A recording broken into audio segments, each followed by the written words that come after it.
Hello and welcome back again to That Tracks F1 podcast with me, your host Jodie. Thanks for joining me for this, my preview of the Grand Prix this weekend in Hungary at the Hungaroring. The Hungaroring track was built in 1985 and hosted its first Grand Prix in 1986. It is a 4.381 kilometre track, and on Sunday the drivers will do 70 laps of that track. Now, it's often likened to a karting track, and I think if you look at the layout, you'll agree it is very much like a karting track. It is a high downforce track with lots of long, slow corners and very short straights. It's important to have a good knowledge of this track in order to do well here. It's not the best for overtaking, but somehow it nearly always gives us a really, really good race. Hungary is one of those on my list that I would love to go to. Definitely towards the top end of my list. I think you'll find it's one of the more reasonably priced Grand Prix as well, especially when you compare it to places like Silverstone and one or two of the USA races. It's definitely good value for money. It's a track where the power side of things is not as important, yet having a really good chassis is more important. We shouldn't see any super clipping, and for that reason, I think that some of the advantage that Mercedes has had over the other teams this season will be not as great this weekend in Hungary. It evens the playing field a little bit more. Your rear tyre management is quite important here, and the tyre compounds this weekend are the hard is a C3, the medium is a C4, and the soft is a C5, so Pirelli have gone for their softest set.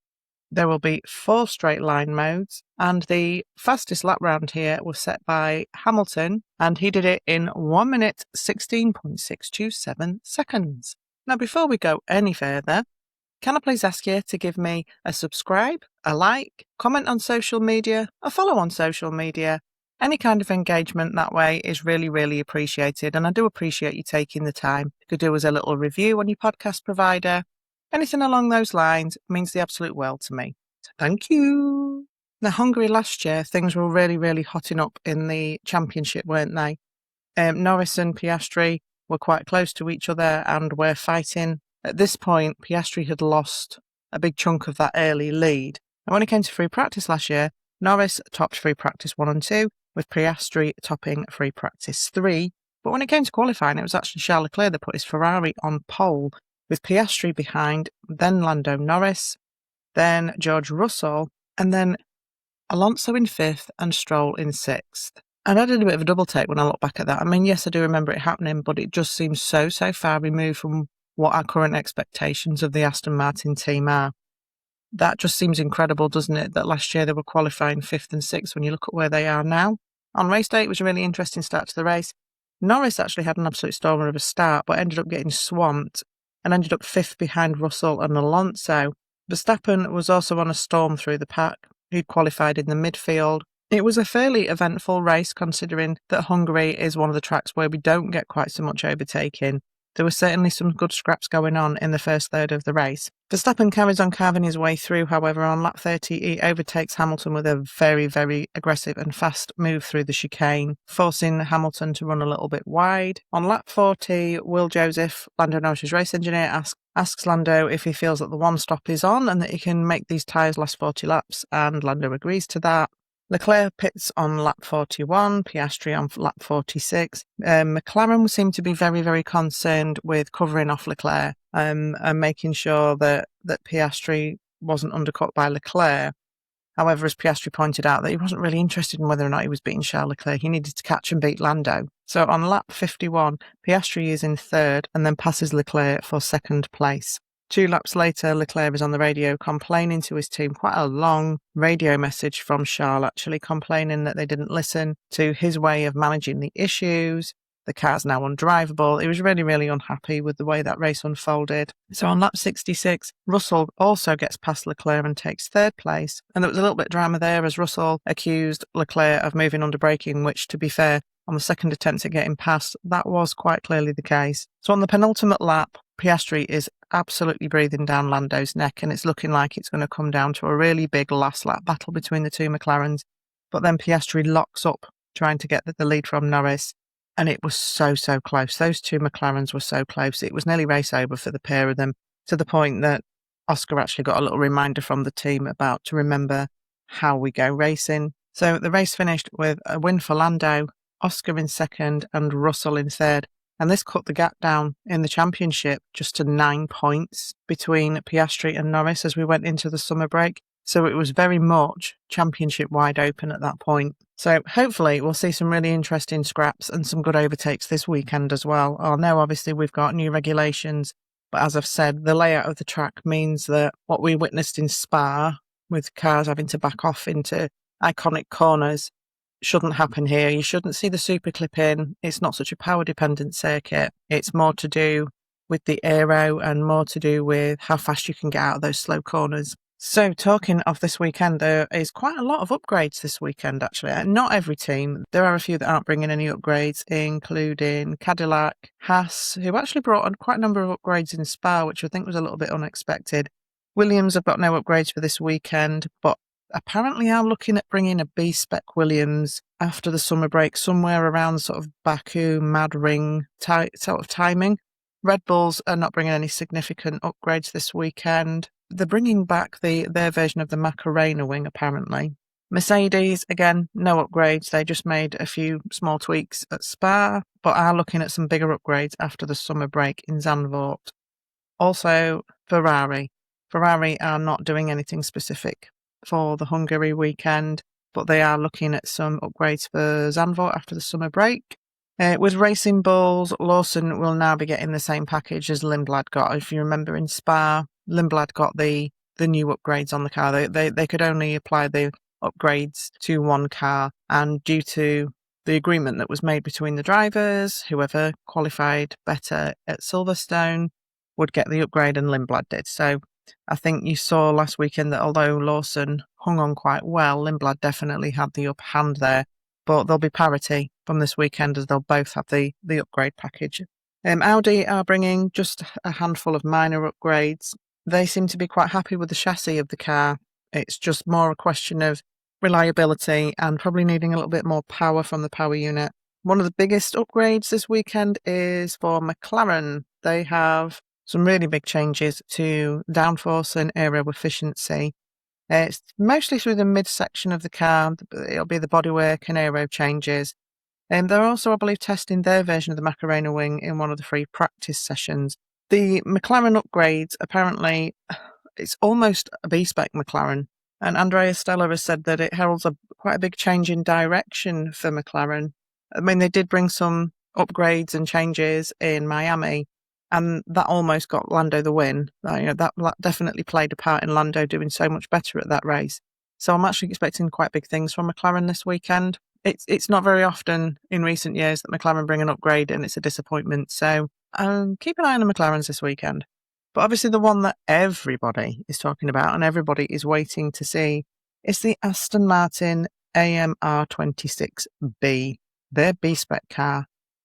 They've really sort of dipped out on all the smaller upgrades leading up to this and kind of traded them in for one huge big one.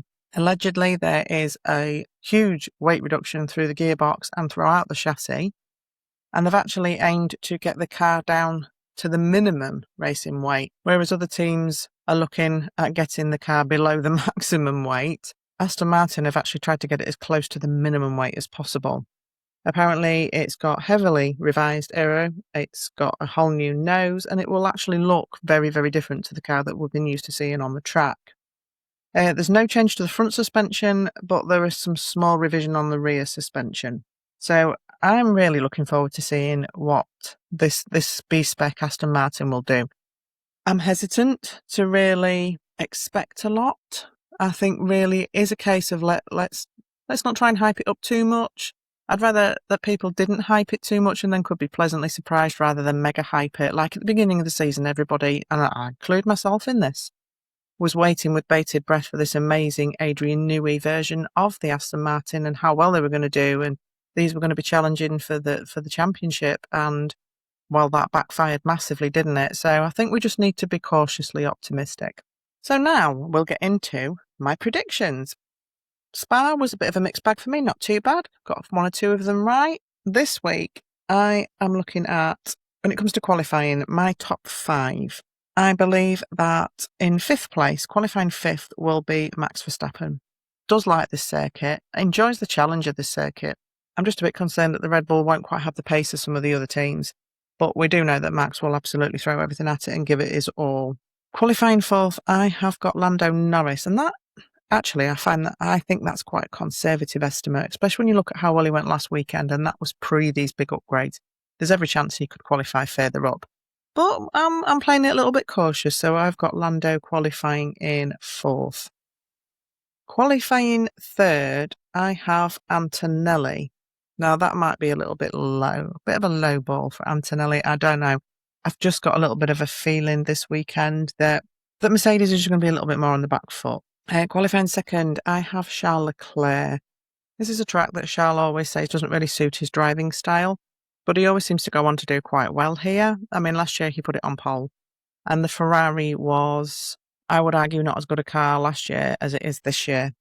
So I fully expect Charles to be on the front row. So for pole, I've actually got Lewis Hamilton. It could just as easily be Leclerc, but I've just got a feeling that Lewis is really going to string it together this weekend and pop that car on pole. I absolutely think that the Ferraris will be the cars to beat this weekend. I'm fully expecting the Ferraris to go extremely well. They're much, much better in those long, slow corners than the Mercedes. The slight difference in power between the teams is negligible here. I just think that the Mercedes are going to have the work cut out on this particular track, keeping up with the Ferraris. Now, when it comes to the race, not a huge amount of change from my qualifying predictions. However, I have got Verstappen finishing in fifth, which is where I've got him qualifying. I do think he will be roundabout there, possibly a little higher. And I've actually got Antonelli finishing fourth. He's definitely got the measure of Russell at the moment. I've touched on before what's going wrong for George, and I do think that Antonelli will be the top of the Mercedes drivers again this weekend. But as I've said, I do think that it won't be quite such an easy drive. It won't be quite such an easy win for Antonelli. Do I consider Antonelli off the table for the win? Absolutely not. Absolutely not. But I just don't think this is a track where the Mercedes will shine. Finishing in third, I have Charles Leclerc. As I say, I think the Ferraris are the ones to beat. I think he'll do extremely well here because he nearly always does. And my second place, just a little bit of a feeling, taking into consideration everything I've said about the team so far. In second place, I've actually got Lando Norris. He looked pretty unstoppable last weekend. He did really, really well. Who knows where he would have finished but for that grid penalty. And then you've got to factor in as well that there's all of these upgrades that are coming to the McLaren this weekend. And I think these upgrades are going to make these guys super competitive with the front runners again. So I am fully expecting a podium for Norris, and I have put him in second. But for the win, I just see Lewis hanging on for that win. I really do. I think he'll take pole, and I think he'll take the win. He's definitely got the drive. He's now sitting second in the championship again. He's ahead of Russell. He's a ways off Kimi, yes, but he's not going to give up. And a weekend like this presenting itself where it's a track that will absolutely favour his car, and there is every chance that he's going to grasp that opportunity with both hands, take the pole and take the win. Now, looking away from the big four and looking sort of further down the field into the midfield battle. The midfield battle this year is kind of midfield A and midfield B-ish, because you've got the Alpines and the Racing Bulls both on 61 points currently. But then there's a big step down of 40 points to the Haas team in 7th, and another step down of 10 points to the Williams in 8th, and the Audis in 9th with 10 points. So the Audi-Williams battle is quite close. Haas are kind of sitting there out on their own a little bit at the minute, doing better than the Williams and the Audis, but nowhere near as good as the Alpines and the Racing Bulls. I'm hoping for a better qualifying session for both of the Haas boys. Behrman has unfortunately got pipped at the post from getting up there into Quali 3. Ocon's just had a real struggle this season, as I've touched on before. I'm hopeful for them that this weekend could be a little bit of a turning point and we'll start to see a little bit of a resurge from them, or at least after the summer break, maybe something more for them. Hopefully, fingers crossed, as you know, Williams Gailey, I'm fingers crossed for Williams this weekend. I think Hungary could be a little bit kinder to them. I would certainly like to see both cars finish. That would be really, really lovely. And maybe even a point, because yes, we've had a Gasly on the podium, but we've not really had that kind of like odd race result. And sometimes Hungary is the place where you get that like unexpected race result, like the year when Esteban won it. So I'm fingers crossed for Williams this weekend that Hungary is just going to be a little bit kinder to them, and we'll maybe see a little bit more movement in the midfield. But I think the midfield A battle, as I call it, between Racing Bulls and Alpine is going to be a very, very closely fought thing all season. So moving on to my hit the mark and pull over and park. Again, not a particularly easy one this week. A couple of contenders for both brackets, really. But for my hit the mark, it might be a little bit obvious, but I have actually gone for McLaren. This big new upgrade package, Lando Norris absolutely on form. Both McLaren boys really, really like the track at Hungary. Hopefully, as well, hopefully these upgrades will suit Piastri better, will make the car better balanced for him, and he'll find a way to get his little mojo back again. He's really not liking the lack of rear-end grip in this generation of cars, and I think the high downforce of Hungary should actually suit him better. So, although I have not put Piastri in my top 5 qualifying or top 5 race, if the upgrades bring the performance that I'm expecting, there's every chance that Piastri could be well in the mix there as well. I'm just a little bit cautious to put him there at the minute until we see how well these upgrades will do for him. But yeah, there's absolutely no reason at all on paper why this weekend McLaren shouldn't be well up there, mixing it with the big guys and taking points away from those big teams. I fully expect Norris to be on the podium.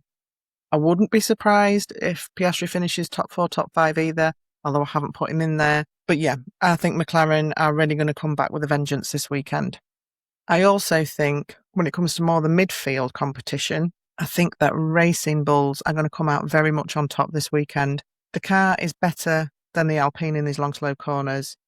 Although both teams are on form at the minute, Alpine have dropped off ever so slightly, and I don't think the Hungaroring will suit the Alpines as well as it will suit the Racing Bulls. My only caveat to that is Racing Bulls, Arvid and Liam will do really, really well this weekend if they don't take each other out, because I sense an absolute crash between those two coming. Last weekend, they were rubbing wheels through the corners, very aggressive with each other. I mean, it makes for great viewing, it's great racing, and I admire it completely. But I think there is going to come a point where they either take each other out or something happens and one of them goes out. And I think that Alan Permain is going to say, enough, because we need to finish 5th in this championship. And if you two are going to keep taking each other out, fighting the way you are, we're going to lose that 5th place. We need the points.